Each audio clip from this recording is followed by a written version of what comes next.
નમસ્કાર, આપ જોઈ રહ્યા છો નેશન પ્લસ ન્યૂઝ. હું છું આપની સાથે વિભિક્ષા પરમાર. મધ્ય અને દક્ષિણ ગુજરાતમાં ભારે વરસાદને પગલે સર્જાયેલી પૂરની સ્થિતિ વચ્ચે વડોદરા રેન્જ આઈજી સંદીપસિંહ નર્મદા જિલ્લાની મુલાકાતે પહોંચ્યા છે. જિલ્લા પોલીસના વાર્ષિક ઇન્સ્પેક્શન અર્થે રાજપીપળા આવેલા રેન્જ આઈજીએ નર્મદા, ભરૂચ, છોટાઉદેપુર અને વડોદરા ગ્રામ્ય વિસ્તારમાં વરસાદી પરિસ્થિતિ અને કાયદો વ્યવસ્થાની સમીક્ષા કરી હતી. રેન્જ આઈજી સંદીપસિંહે નર્મદા જિલ્લા કલેક્ટર અને જિલ્લા પોલીસ વડા સાથે બેઠક યોજીને પૂર રાહત કામગીરીનું સીધું સંકલન કર્યું હતું.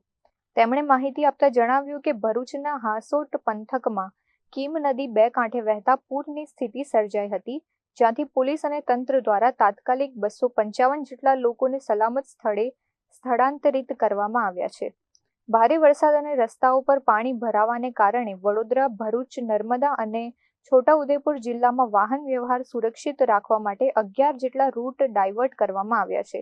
હવામાન વિભાગની આગામી આગાહીને ધ્યાનમાં રાખીને જ્યાં પણ પૂર કે પાણી ભરાવાની સ્થિતિ સર્જાશે ત્યાં પોલીસ પ્રજાની સુરક્ષા માટે 24 કલાક ખડે પગે રહેશે તેવી ખાતરી આઈજીએ આપી હતી. બરોડા રેન્જ કચેરી દ્વારા અમારી કચેરી દ્વારા જે છે નર્મદા જિલ્લાના વાર્ષિક ઇન્સ્પેક્શન અત્યારે ચાલી રહ્યો છે.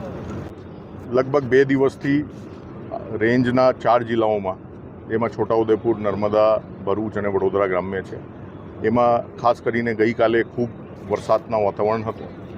એમાં આપણે વાત કરીએ તો લગભગ રેન્જના તમામ જિલ્લાઓમાં મળીને અત્યાર સુધી 11 જેટલા રૂટ જે છે એને ડાયવર્ટ કરવામાં આવ્યા છે, એને બંધ કર્યા છે અને બીજા ડાયવર્ઝન આપવામાં આવ્યા છે. જે જોખમી વિસ્તાર છે ત્યાં પોલીસના બંદોબસ્ત ગોઠવવામાં આવ્યા છે, જેથી કોઈ પણ સંજોગોમાં કોઈ જાનહાનિ ના થાય.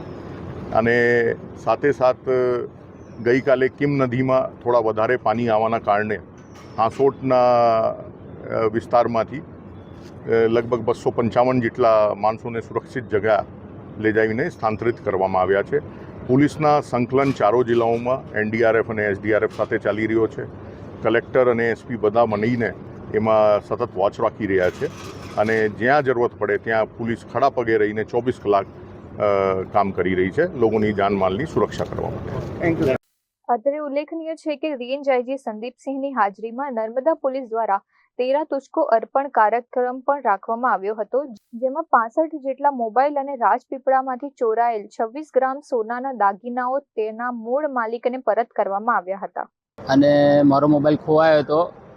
13 તુસ્કો અર્પણ કાર્યક્રમની અંતર્ગત મને મારો મોબાઈલ પરત મળ્યો છે અને એ બદલ હું આપણે રાજપીપળા પોલીસ અને એલસીબી ઓફિસનો ખૂબ ખૂબ આભાર માનું છું.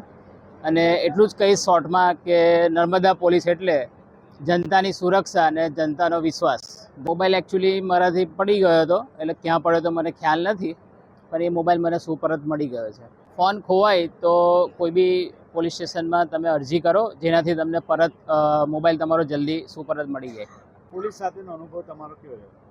ઘણો સારો છે. એમને સપોર્ટ કર્યો મને પણ અને જલ્દી મારો મોબાઈલ મને પાછો આપી દીધો. એ બદલ ખૂબ ખૂબ આભાર. Deepak Jagtap, nation plus news, Narmada. સમાચારોના સતત અપડેટ મેળવવા માટે અમારી નેશન પ્લસ ન્યૂઝની યુટ્યુબ ચેનલને સબસ્ક્રાઇબ કરો, બેલ આઇકન દબાવો અને જોડાયેલા રહો ફેસબુક, ઇન્સ્ટાગ્રામ અને ટ્વિટર પર.